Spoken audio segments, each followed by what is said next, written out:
ফের আসুন, আবার ফিরে আসুন, আল্লাহকে ভয় করেন, তৃতীয় কাউকে ভয় করবেন না, দুনিয়ার লোভ লালসায় পড়ে যাবেন না। আল্লাহ পাক রিজিকের মালিক। সংসারে যদি অভাব হয় আল্লাহ পাকের কাছে চান।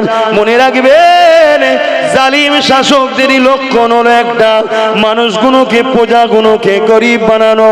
কেন গরিব বানালে গোলাম বানানো সহজ হবে।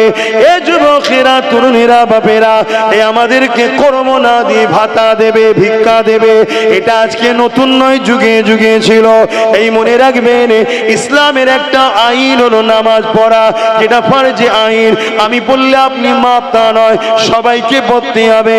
ঠিক সমান ইসলামের আইন হলো মা বোনেদেরকে পর্দা করা। এই প্রতিটা মা বোনকে পর্দা করার জন্য বলে যাচ্ছি, আপনাদের ঘরও বলতে হবে। বিশেষ করে বাপ জানেদের বলে যায়, আপনি নামাজ পড়েন, রোজা রেখেছেন, আপনি হজ করেছেন, যাকাত দিয়েছেন, কিয়ামতের দিন আল্লাহ আপনাকে